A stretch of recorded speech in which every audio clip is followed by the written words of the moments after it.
Hi students, welcome back to Davir academy. మరి Vasavi college of engineering వాళ్ళు అయితే స్పాట్ అడ్మిషన్స్కి నోటిఫికేషన్ ఇవ్వటం జరిగింది. మరి స్పాట్ అడ్మిషన్ మీరు వెబ్సైట్లో చూసినట్టయితే spot admission notification, the date of spot admission, date of spot admission Friday, ఇది కూడా ఫ్రైడేనే. మీరు రిజిస్ట్రేషన్ టైం 11 to 1 PM రిజిస్ట్రేషన్లో, late registration not permitted, auditorium ground floor. ఇదే విధంగా సిబిఐటి వాసవి ఒకే దగ్గర ఉంటాయి కాబట్టి మీరు అదే విధంగా మీరు ఓన్ ట్రాన్స్పోర్ట్ అరేంజ్ చేసుకుంటే మరి అక్కడ ఇక్కడ కూడా ట్రై చేయొచ్చు. కొంతమంది మన ఛానల్ అయితే సబ్స్క్రైబ్ చేయండి, కొత్తగా చూసేవాళ్ళు సబ్స్క్రైబ్ చేస్తే ఇలాంటి స్పాట్ అడ్మిషన్ సంబంధించిన న్యూస్ అప్డేట్స్ నేను ఇవ్వటం జరుగుతుంది. 30వ తారీఖు వరకు, మరి అలా 28 అంటే రేపు 29, 30వ తారీఖు వరకు నేను అన్ని కాలేజీల టాప్ 10, టాప్ 20 కాలేజీల నోటిఫికేషన్ ప్రొవైడ్ చేస్తాను. ఏ టైంకి వెళ్ళాలి, ఎక్కడికి వెళ్ళాలి అనే విధంగా అన్నీ ప్రొవైడ్ చేస్తాను. మీరు సబ్స్క్రైబ్ చేయండి, సబ్స్క్రైబ్ చేస్తేనే మరి ఇలాంటి అప్డేట్స్ మీకు రావటం జరుగుతుంది. అదేవిధంగా కొంతమంది నేను సిబిఐటి స్పాట్ అడ్మిషన్ పెట్టాను. సిబిఐటి స్పాట్ అడ్మిషన్ కొంతమంది నేను అక్కడ చేరాను, నేను దీనికి రావచ్చా? ఎందుకమ్మా చెప్పు, ప్రతి ఒక్కరు మీరు ఎందుకు డబ్బులు వేస్ట్ చేసుకుంటారు? ఈ స్పాట్ అడ్మిషన్లో ఫీజు రియంబర్స్మెంట్ రాదు, ఎవరికి రాదు. You guys are not eligible for the fee reimbursement. మీరు అనవసరంగా మీరు అగ్నిగుండంలో దూకవద్దు, అక్కడే ఉండండి. స్పాట్ అడ్మిషన్స్ ఎవరికి కావాలంటే ఎవరైతే ఆల్రెడీ సీట్స్ రాలేదో వాళ్ళకే స్పాట్ అడ్మిషన్లో మిమ్మల్ని తీసుకోరు. ఆల్రెడీ మీకు ఎంసెట్ కన్వీనర్లో సీట్ వచ్చింది, అక్కడ రికార్డ్ అయిపోయింది అంతా. కొంతమంది మేము ఫిజికల్గా రిపోర్ట్ చేసి మేము రావచ్చు అంటే మీరు ఎట్లా వస్తారమ్మా? ఒకళ్ళు ఒక పెళ్ళే చేసుకోవాలి, 2 పెళ్ళిళ్ళు చేసుకోకూడదు కదా. అవసరమైతే అక్కడ విడాకులు ఇచ్చి అది తర్వాత 20-25న చూసుకోండి, ఇబ్బంది ఏమి లేదు. ఒక 1 year ఆగి లాంగ్ టర్మ్ తీసుకుని మళ్ళీ రండి ఫ్రెష్గా. అంతేకాని స్పాట్ అడ్మిషన్లో ఎవరికైతే సీటు రాలేదో వాళ్ళు మాత్రమే రావాలి. ఒకసారి నేను మరి స్టూడెంట్స్ అందరికీ ఒకసారి మరి రిక్వెస్ట్ చేస్తున్నారు. ఇది రిక్వెస్ట్ అనుకోండి, ఏమన్నా అనుకోండి, నేను మీకోసమే రిక్వెస్ట్ చేస్తున్నాను. అనవసరంగా మీరు టైం వేస్ట్ చేసుకోవద్దు.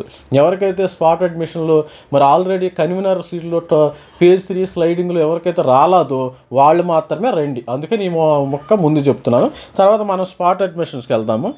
స్పాట్ అడ్మిషన్కి వెళ్తే ఈ స్పాట్ అడ్మిషన్ 30వ తారీఖుని మరి ఫ్రైడే, ఇది కూడా 11 to 1 PM ఉంది. Auditorium ground floor, PM block, VCE campus, Vasavi college of engineering campus. ఇది ఆల్రెడీ ఈ మనకి మెకానికల్ ఖాళీలు ఉండే, సివిల్ ఖాళీలు ఉండి, ఎలక్ట్రిక్ అండ్ ఎలక్ట్రానిక్స్ ఖాళీలు ఉండటం జరిగింది. మరి సివిల్, మెకానికల్, మరి ఓసీ జనరల్ 3 ఉన్నాయి. ఈ విధంగా ఎస్సీకి ఉన్నాయి, ఈ మెకానికల్ మొత్తం 20 సీట్లు ఉన్నాయి ఎస్సీకి. అదేవిధంగా సివిల్కి 11 ఉన్నాయి, త్రిబుల్ఈకి 16 ఉన్నాయి. సిఎస్సి నిల్లుండి, సిఎస్ఎం నిల్లుండి, ఐటీ నిల్లుండి, ఈసీఈ నిల్లుండి. ఈ విధంగా ఉండటము జరిగింది. ఇక్కడ మనం వీళ్ళు ఆల్రెడీ రిక్వెస్ట్లు కూడా పెట్టారు. Candidate who have not taken admission anywhere, ఇక్కడ ఆల్రెడీ ఇచ్చారు కదమ్మా. చూడండి, ఎవరైతే అడ్మిషన్ ఎక్కడ కూడా తీసుకెళ్ళదో వాళ్ళు మాత్రమే రావాలి. మీరు ప్రతి దాని కామెంట్స్ పెడతాం కూడా వేస్ట్. సపోజ్ నా కామెంట్స్ పెట్టారు, దానికి మళ్ళీ నాకు కూడా టైం కావాలి కదా. మీరు అర్థం చేసుకోండి, వీడియో అయితే స్కిప్ చేయకుండా చూడండి. మీరు వీడియో కంప్లీట్గా చూడరు, కొంతమంది ఉంటారు వీడియో కంప్లీట్గా చూడకుండా అక్కడ ఒక మొక్క, ఏడొక మొక్క చేసుకుని మధ్యలో అడుగుతారు, మధ్యలో కామెంట్ పెడతారు. That's not correct. మీరు కూడా అర్థం చేసుకోండి.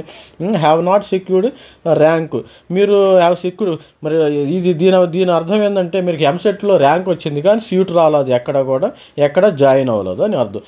Not secure rank, who are eligible. మరి సెక్యూర్ ర్యాంక్ రాని వాళ్ళు కూడా మరి స్పాట్ అడ్మిషన్ రావచ్చు. ర్యాంక్ వచ్చిన వాళ్ళకి ఫస్ట్ ప్రిఫరెన్స్ ఉంటుంది, ర్యాంక్ రాని వాళ్ళకి నెక్స్ట్ ప్రిఫరెన్స్ ఉండటం జరుగుతుంది. మరి ట్యూషన్ ఫీజు అయితే 1,40,000 per annum, special fee 9,000 to 9,525 at the time of admission. Convener ratification fee, ఇది రాటిఫికేషన్ చేస్తారు. ఇది 1,300 క్వాలిఫై అయిన వాళ్ళకి, 2,100 నాన్ క్వాలిఫైడ్ క్యాండిడేట్. ఇది ఇక్కడ ఆల్రెడీ చేశారు చూడండి. The details of original certificates required to tuition fee and original certificate అందరూ తీసుకెళ్ళాలి. ఒక 10 సార్లు చెప్తున్నాను నేను, మళ్ళీ సీటు వచ్చిన వాళ్ళు కన్వీనర్ కోటాలు దీనికి నాట్ ఎలిజిబుల్. అది ఇప్పుడు నేను చెప్తాను, నా మాట కాదు, ఇక్కడ ఆల్రెడీ ఉంది. ఇది ట్యూషన్ ఫీజు నాట్ అప్లికబుల్. మీరు ట్యూషన్ ఫీజుగా మీకు ఎందుకు, మీరు 10 లక్షలు కావాలా? మీరు 10 లక్షలు కావాలంటే ఒక పని చేయండి, మీరు ఫిజికల్ రిపోర్ట్ చేయకపోతే ఒక 10 లక్షలు తీసుకెళ్ళి 20 లక్షలు తీసుకెళ్ళి అక్కడ సీట్లు కొనుక్కోండి. అంతేగాని ఇక్కడ స్పాట్ అడ్మిషన్కి వేస్ట్ మీరు రావటం. తర్వాత అది selected candidate admission into spot and process have to pay tuition fee, special fee. ఈ ఫీజులన్నీ మళ్ళీ మీరు వాయించుకోవాలి. కొత్త వాళ్ళు ఎందుకు చెప్పు, అనవసరంగా మీరు రావద్దు. అదేవిధంగా మీరు స్పాట్ అడ్మిషన్కి వచ్చేవాళ్ళు మరి hall ticket, EAMCET hall ticket, మరి rank card, intermediate, 10th class ఇవన్నీ ఒరిజినల్స్ కావాలమ్మా. ఇవన్నీ ఒరిజినల్స్ ఎవ్రీబడి షుడ్ క్యారీ. మీ పేరెంట్స్కి చెప్తున్నాను, మీ స్టూడెంట్స్ కొంతమందికి పిల్లలకు అర్థం అయిపోవచ్చు, కానీ 5 పాస్పోర్ట్ సైజ్ ఫోటో ఇవి తీసుకుని రండి. ఇది ఆల్రెడీ ఇక్కడ కూడా మెన్షన్ చేశాడు, candidate who have not taken admission anywhere so for secured rank. ఈ విధంగా మరి ఎలిజిబిలిటీ ఇది ఫస్ట్ బేసిక్ ఎలిజిబిలిటీ ఏంటంటే ఎక్కడ జేరు ఉండకూడదు. అది నేను ప్రతిసారి నా కామెంట్స్లో నేను చెప్పలేను ప్రతి ఒక్కరికి. అందుకని admissions will be strictly as per guide lines issued by the convener ద్వారా వీళ్ళు, నాకు తెలిసి సిబిఐటి వాసవి వాళ్ళు కన్వీనర్ గైడ్ లైన్స్ మాత్రం వీళ్ళు ఎటువంటి గైడ్ లైన్స్ని డీవియేట్ చేయరని నేను అనుకుంటున్నాను. ఎందుకంటే వాళ్ళకు ఒక పేరు ఉంది మార్కెట్లో, మరి సొసైటీలో పేరు ఉంది కాబట్టి వాసవి సిబిఐటి కాలేజ్ జెన్యూన్గా ఉంటారు. వాళ్ళు as per convener guide lines ప్రకారమే వాళ్ళు సీట్స్ ఇవ్వటం జరుగుతుంది. ఇది పర్టికులర్. కాకపోతే ఇక్కడ రిజర్వేషన్లు అయితే వర్తిస్తాయి. ఎస్సీ సీట్ ఎస్సీకి వస్తుంది, ఓసీ సీట్ ఓసీది. సపోజ్ ఎస్సీకి ఎస్సీ సీట్ ఉంది, ఎస్సీ క్యాండిడేట్ లేకపోతే ఆ సీటు ఓసీగా కన్వర్ట్ అవుతుంది. సపోజ్ బీసీ ఏ సీట్ ఉంది, బీసీఏ సీట్ లేకపోతే ఓసీగా కన్వర్షన్ అవుతుంది.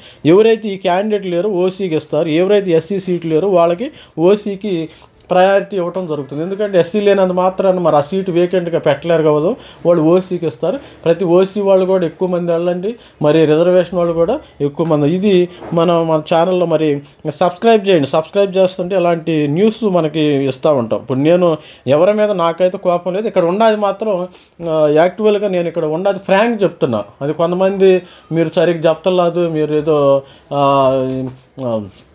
అది సరిగ్గా చెప్తలేదు అంటున్నారు. అట్లా కాదు, నేను ఫ్రాంక్ ఇక్కడ ఉండ రూల్స్ అండ్ రెగ్యులేషన్ చెప్తున్నా.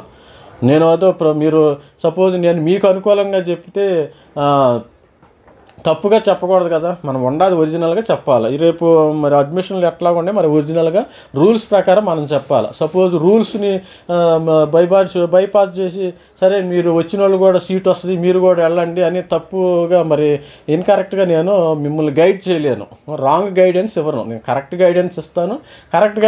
రాంగ్ గైడెన్స్ ఇస్తే ఏంటంటే మీరు రాంగ్గా వెళ్తారు, చివరికి నన్ను అంటారు పలానా సార్ ఎట్లా చెప్పారు వీడియోలో, నేను వెళ్ళాను, నేను ఆల్రెడీ ఇక్కడ నాకు ఎంసెట్లో వేరే చోట సీట్ వచ్చింది, పలానా సార్ వెళ్ళమన్నారు వెళ్ళాను అంటారు. అట్లా వెళ్ళకూడదు. ఎందుకంటే గైడ్ లైన్స్ ఉండి we have to follow the guide lines, rules and regulations. మనకి రోడ్డు నడిచేటప్పుడు రోడ్డుకి లెఫ్ట్ సైడ్ వెళ్ళాలి, రైట్ సైడ్ వెళ్ళేటప్పుడు లెఫ్ట్ సైడ్ వెళ్ళాలి, మళ్ళీ అటు వెళ్ళేది ప్రతిదీ లెఫ్ట్ సైడే వెళ్ళాలి మనం.